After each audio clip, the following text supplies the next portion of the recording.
famadihana tanindrazana zany a resaka cogestion mazava be zany iny mamadika tanindrazana rehefa manao cogestion le fanamafisan'le rahalahy Serge hoe moa famadiha tanindrazana c'est trop fort za tsy de tia mampiasa voambolana tapolapolaka ohatran'izany fa amiko ça ne dit rien wa raha tsy mamadika tanindrazana anaran'izany dia aza vao hoe ahoana natao hoe famadihana tanindrazana amiko efa fandresena ho atsika le hoe manaiky izy ifampidinika amin'le resaka cogestion aza manonofitsika malagasy tsy ho vitantsika rery ny tantana ny ilzeparsa tsy zakany ty mpilelaka ny Filoandry Rajoely ty ny filazana mivantana sy mazava fa namadika tanindrazana ny Filoandry Rajoely. Niteraka resabe tato ato ny fandalovan'ny filoha frantsay Emmanuel Macron farany teo iny indrindrandrindra moa fa manoloana ny resaka mahakasika an'ireo îles éparses. Araka ny hitantsika izay mpanaraka toetra ara-politika eto Madagasikara amin'izao fotoana izao dia efa miezaka mampiditra tsikelikely ao an-tsain'ny vahoaka malagasy indray ireo mpilelaka ny fitondrana fa tsy misy afa-tsy ny fiaraha-mitantana ny îles éparses na hoe cogestion ny fiantsoana zareo azy no vahaolana ahafahantsika mitaky an'ireo nosy ireo. Efa fandresena ara-diplomatika ho an'i Madagasikara izany faneken'ny frantsay ny cogestion zany. Anisan'ireo niakatra plateau tamin'ny fahitalavitra moa ry loholon'i Madagasikara Lalatina Henriette Rakotondrazafy, ny filoha lefitry ny antenimieram-pirenena na koa VEPAN Augustin Andriamananoro, i Rakotomanana Richardson sy ny sisa izay piso lelaka samihafa. Fa amin'ity vidéo androany ity dia ifatoantsika bebe kokoa ny ady hevitra tao amin'ny fandaharana Ankitspo tao amin'ny fahitalavitra Cool TV. Nafana ny ady hevitra tao ary tsapa sy hita fa tsy zakany Richardson Rakotomanana ny teny mahitsy avy amin'ny Serge Zafimahova. Dao arahantsika indray mahakasika an'izany. Mazava ny lalatsain'ny Richardson Rakotomanana, vaovao mafaly ilay resaka fiaraha-mitantana ny îles éparses ary efa zava-dehibe ny faneken'ny frantsay ny fiaraha-mitantana an'izy ireo satria midika izany fa efa manaiky ny frantsay fa hoe tian'izy ireo ny îles éparses. Ny tena mahafaly amin'izany vaovao izany dia efa lalana makany amin'ny fahombiazana amin'ilay fitakinan'ireo îles éparses izany fanekena fiaraha-mitantana izany. Fa manoloana an'izany cogestion izany indrindra dia eo no mila mahay miady varotra amin'ny fitakina sy ny fijerena ny tombontsoa Madagasikara. Raha miresaka ny îles éparses io dia mijery amin'ny endrika pratika kokoa fa tsy mijery amin'ny endrika hoe juridique sy antony géographique satria sur le plan pratique aloha dia hatramin'izao aloha dia ohatrany hoe mbola frantsay aloha no tompon'ireo îles reo na dia efa nisy hoe résolution ONU aza hoe nosy malagasy reo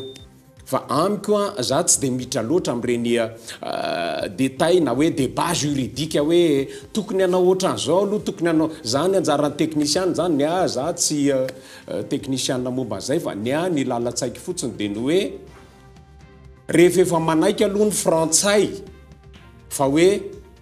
erahana mitantana le nosy za aloha mahita an'izany fa efa fanekena aloha zany fa tsy aza rery intsony lay nosy ataontsika hoe îles éparses lalana makany amin'izay fandaminana zay ka amiko izy hoe raha dingana moa zay zavatra hoe andao ary atao cogestion fa eo amin'le cogestion anao no manao ady varotra mila manana capacité de négociation anao mijery ny intérêt anao hoe nareo any amin'ny 10 000 kilomètres carrés any fa zay ny Juan de Nova 150 kilomètres fotsiny miala eo Tamborana. Dia izay zany fahitan'ny Rakotomanana Richardson ny resaka cogestion iny fa amin'izay resaka négociation zay ihany dia napetraky ny mpanao gazety Yves Richard ny fanontaniana manoloana an'izany hoe anana ny fitondrana Rajoely aloha ve anefa ny fahaizana mifampiraharaha na hoe capacité de négociation zay. Tsy ampisalasalana fa eny avy hatrany ny valiteny avy amin'ny Rakotomanana Richardson. Manana bagage amin'izany mpitondra matoa tafiditra ao anaty comité mixte hoy izy. Anana n'izay capacité ana négociation amin'izay ve nefa ilay fitondrana Rajoely raha ny fahitany Andriamatoa Rakotomanana Richardson azy. ka io ange mahatonge apetraka ao reny olona fidina reny hoe ao anatin'ny comité ny commission mixte commissionnaire moa zany zay hoe tokony olona manana bagage manana fahasahina miteny manana fahasahina mitaky zosy ny isan-karazana. Tsy miombon-kevitra amin'izany kosa nefa Serge Zafimahova raha ny fanazavana fofosy tsotra nomeny. Mazava be fa tsy mahay miaro ny tombontsoan'ny firenena, tsy mahay miaro ny tombontsoan'ny Madagasikara ny mpitondra antsika raha ny zava-misy ny jerena. Niraisiny ohatra tamin'izany moa ny Nosy Maurice sy Seychelles, nasehoany tamin'izany ny tsy fahaizan'ny fitondrana ankehitriny, izany hoe fitondran'ny filoha Andry Rajoelina. Mbola tsy adin'ity mpandinika ny raharaham-pirenena ity ihany koa ny tantara nefa fa efatra amin'izay mihitsy izy no tsy voaaro ny fiandrianam-pirenena an-dranomasina. Ka nampametra-panontaniana azy izany hoe mbola ho averina indray ve ny tantara, izany hoe hitondra fomba fanjanahana amin'ny fomba vaovao indray izany ny frantsay ve? Hitantsika normal aveo hoe ny zone économique exclusive any Maurice any amin'ny 2 200 000 kilomètres carrés ankehitriny. Hitantsika normal aveo hoe ny zone économique any Seychelles mbola be lavitra no ny zone économique amin'ny Madagasikara. Hoe zany ny réalité misy zany androany satria nahoana? Satria tsika tsy haitsika miaro ny tombontsoantsika satria rehefa nisy ny décision voaka tany amin'ny Nations Unies dia tokony nitaky koa zany tsika hoe ny le resahan'le hoe 200 000 miles zany miampy ny plateau continental dia le plateau continental mahatonga le izy hoe nen'olona ameko anao fotsiny tamin'ny 2013 ny Maurice efa lehibe noho ny antsika fa mbola ataontsika hoe 100 000 200 000 kilomètres carrés to fotsiny différence fa rehefa niadiny anazy izy dia lasa niakatra be ny azy niakatra any amin'ny 2 200 000 kilomètres carrés ny antsika nijanona ty amin'ny 1 300 000 kilomètres carrés foana. Ary io tamin'ny 2023 io efa tao anatin'ny fitondrana ankehitriny zany. Ny tiako resahana zany hoe tsy mahay miaro zany ny tombontsoa Madagasikara fitondrana ankehitriny ny dikany satria 2023 zany vao aingana zany. Mbola merina tantara ve zany ny fitondrana ankehitriny ao anatin'ny fanjanahana nyty Madagasikara ty amin'ny fomba vaovao. Fa tsy izay kosa nefa ny fahitany Rakotomanana Richardson an'izany fa mifanohatra an'izany mihitsy ara no nolazainy. Tsy manana eritreritra ny anjanaka ireo frantsay hoy izy fa efa manomboka resy azy izy ireo izy matoa miditra amin'ny hoe co-gestion io. Tsy ekeny ihany koa ny fitakiana botolo ny famerenana avy hatrany Îles Éparses ho an'i Madagasikara hoy izy satria mety ho endrika fiantsiana ady mihitsy izany. Fahitako azy tsy izay no ao an-tsainy satria fatany koa ange ny toerana misy azy à l'échelle inona ty izy africaine efa be dia be ny pays africain efa mandoa ny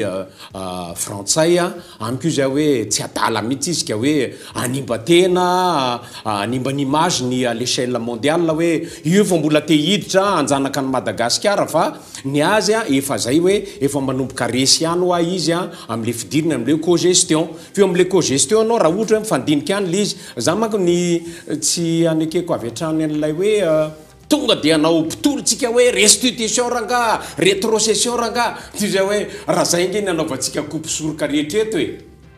dia ho avy ara ny déclaration de guerre ohatra ho lasa syndrome affaire Malouine le izy Malouine ny Argentine hoe anay Malouine dia tonga dia efa niditra nitafika Argentine nandeha tonga dia nipetraka any amin'le île Malouine tonga dia avy ny sambo de guerre britannika rehetrarehetra. Mbola nodisony Serge Zafimahova tanteraka ihany anefa izany voalazany Rakotomanana Richardson zany te hanao amboletra ny frantsay raha ny analyse tsotsotra napetrany. Tsy vitany hoe manao amboletra fotsiny ihany anefa fa mbola nanompa ny vahoaka malagasy iray manontolo mihitsy izy hoy Serge Zafimahova tamin'ny teny navoaka ny vavany hoe picrocolin ny malagasy. Ka noho izany dia tsy misy resaka stratégie velively ny zavatra ataon'ny frantsay manoloana n'io resaka Îles Éparses io ary famadihana tanindrazana fotsiny tsotro izao ny fiaraha-mitantana ny Îles Éparses miaraka amin'ny frantsay. Famadihana tanindrazana zany ny resaka co-gestion mazava be zany iny mamatika tanindrazana rehefa manao co-gestion. Inona mahasamihafa ny filoha Trump mitaky amin'ny Ukraine hoe ameo zay terre rare sy minerai stratégique sy ny attitude amin'ny filoha frantsay nanao an'izay teto ataoko ty ny ministre ny affaires étrangères ny laza mazava tamin'ity herinandro ity hoe zavatra tsy nyresahany zany ary zavatra tsy ny fanarahany na ny filoha frantsay reny filoha Macron ny tena laza mazava hoe 10 zomipoint resahanay tamin'izay niona mangina satria nisy le fionana mangina nisy manana 6e point fa manana 6e point zay izy dia napiny terre rare sy minerai stratégique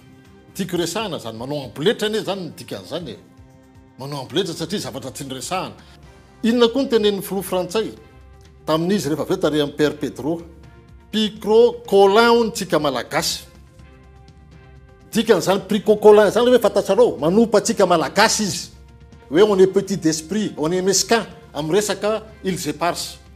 ka tsy haiko hoe aiza ny namana mahita hoe ny frantsay resaka stratégie fotsiny non manompa izy en même temps manarakarak'izay raha ny tokony ho izy ihany koa dia tsy tokony asiana resaka lavabe mihitsy ny famerenana an'ireo îles éparses ireo amin'ny Madagasikara satria efa ny lalàna iraisam-pirenena mihitsy no mametraka fa i Madagasikara ny tompon'ireo nosy takin'ireo i Serge Zafmaova na ny firenena mikambana na ny Union africaine na ny SADC sy ny sisa aza efa manohana an'io famerenana ny îles éparses io mihitsy rehefa atsika ny nosy tsisy discussion lavabe tokony atao lalàna iraisam-pirenena zany mametraka tsara fa rehefa miditra anatin'ny rehefa nytany alakiray izy nefa nisy ataontsika hoe rattachement tamina firenena alakiray alohan'izy ho azo ny fahaleovatena dia ireo tany ireo tsy mahazo tsoahana amin'le firenena rehefa mahazo fahaleovatena fa tsy maintsy miaraka aminy lalàna iraisam-pirenena mahatonga le îles éparses any Madagasikara ary zay mahatonga ny Nations Unies ny Assemblée Générale des Nations Unies sy ny Union africaine sy ny SADC sy ny karazany manohana famerenana ny îles éparses aty Madagasikara manoloana an'le hoe famadihana tanindrazana ny fanaovana cogestion dia tsy zakany rakotomanana Richardson ny filazany Serge Zafmaova an'izany ary tsy ekeny mbola naveriny foana fa efa fandresena ho antsika malagasy ny fanekeny frantsay fampidinika amin'ny resaka fiaraha-mitantana ny îles éparses ary tsy adinony koa moa arak'izany ny fitorahana voninkazo ho an'ny filoham-pirenena Andry Rajoelina fa tena olona tia tanindrazana izy ny filoha Andry Rajoelina no tena atao hoe patriote hoy rakotomanana Richardson le fanamafisan'le rahalahy Serge hoe moa famadiha tanindrazana c'est trop fort za tsy dia tia mampiasa voambolana tapolapola koatran'izany fa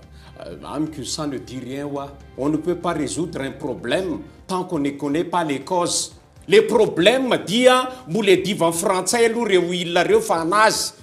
fa amiko efa fandresena ho atsika le hoe manaiky izy ifampidinika amin'le resaka cogestion dia ao anatin'le cogestion ianao no mandinika ny tokony atao fa any amin'le izy ianao mbola mametraka hoe restitution ny finalité anay fa zao aloha mety zao aloha no azotsika ifanarahana mety anao mitaky tombontsoa bebe kokoa noho le frantsay satria anao le izy araka an'iren'le hoe résolution no ONU reny ka amiko izy hoe le izy any fitondram-panjakana efa miezaka satria filoham-pirenena tadidiko tsara efa nitenenenaka izy tamin'ny na conférence de presse ny ilazanao azy na point de presse efa napetrany mihitsy ange zay exemple zay hoe tsika malagasy ange ny manana zone économique exclusive kely indrindra par rapport amin'ny firenena kely atya amin'ny zone océan Indien zany ange efa manambara fa patriote ary tena olona progressiste révolutionnaire le filoham-pirenena tsy dia tena hoe vaovao akory zany zavatra voalazany rakotomanana Richardson zany fa tsy enjery efa ataon'ireo piso lelaka amin'ny fitondrana izay nandray fitenenana satria tsy miova amin'izay lalatsaina izay ihany koa ny voalazany olona Lalatina Henriette Rakotondrazafy tao amin'ny fahitalavitra TV+. Tsy afa-miala amin'ny cogestion sika malagasy hoy izy ary nazavainy niaraka tamin'izany ihany koa ny antony nahatonga an'izany. Tsy ho vitantsika malagasy rery ny fitantanana an'ireo nosy ireo izy ka tsy maintsy mifanaraka amin'ny frantsay tsika ary tsy mila enti-po. Atao ahoana ny tantanana andreo îles éparses ireo aza manonofontsika malagasy tsy ho vitantsika rery ny tantana ny îles éparses manoloana ny ataontsika hoe défi maritime izay misy aty amin'ny ranomasimbe indiana azadonana fa efa lasa zone stratégique be nge ny ranomasimbe indiana amin'ny resaka circulation na pétrole amin'ny resaka piraterie amin'ny resaka pêche illégale pêche illicite sy ny sisa dia ny zavatra tsy maintsy apetraka zany dia ny hoe tsy maintsy sika ary za kosa d'accord amin'izay fomba fijery zay hoe tsy maintsy sika mifanaraka amin'ny frantsay amin'ny fomba hitantanana andreo ils et parsa ireo aza manonofo sika hoe tsika reriny andehanao anio tsy ho vitatsika zany na ara-pitaovana na ara-miaramila na ny fasa na ny atrehana ny risque na piraterie maritime fotsiny raha dia efa enjana be ny pêche illicite ny atsika raha tsy voaritsika tsy maintsy lucide zany fa tsy eti-po fotsiny zay tsy manay co-gestion zany satria zao tsy maintsy tsika mifanaraka amin'ny frantsay ahoana ny atao fa kosa ny tokony négocienao anatin'ny commission zany dia hoe inona ny mba hisitrahany vahoaka malagasy satria misy arena maro ao anatiny ao dia inona ny mba hisitrahany vahoaka malagasy ohatra hoe amin'izao tsika miteny zao ane ny licence na exploitation na licence na exploration any amin'ny ils et parsa dia mbola frantsay manome azy abraham tokony mba manana ny tenitenentsika koa tsika tokony mba manana droit koa tsika fa zany ao anatin'ny commission mixte no andiniana azy fa tsy hoe hoentina amin'ny fo-botolo fotsiny. Ety ampamaranana dia hita fa mifanao atsimo sy avaratra tanteraka ny hevitra manoloana nyity fitakinany ils et parsa ity. Raha ny andany dia miteny fa hoe efa endrika fandresena ho an'ny Madagasikara ihany ny faneken'ny frantsay ny fiaraha-mitantana ny ils et parsa dia ny ankilany kosa mahita fa mitady hanao amboletra fotsiny ny frantsay ary mpamadika tanindrazana sy mpivarotra tanindrazana ny Flo Andry Rajoelina. Ahoana kosa ny hevitrao? Afaka apetraka ao anaty commentaire ny mahakasika an'izany. Fa izay indray aloha ny mamarana an'ity vidéo androany ity. Mankasitraka antsika rehetra nanaraka hatramin'ny farany. Aza dino misabone sy manao j'aime ny vidéo antsika dia amin'ny manaraka indray. Aider un pays qui a 80% de sa population sous le seuil de pauvreté à réussir, c'est beaucoup plus important que revenir dans ces débats qui sont picrocolins. Par contre, ce que nous devons faire, c'est réussir à le gérer de manière respectueuse. Et donc, on a classé, on protège ensemble. La France s'engage pour mettre à disposition aussi sa flotte pour assurer cette protection, mais on décide ensemble de manière respectueuse. On se respecte et on discute.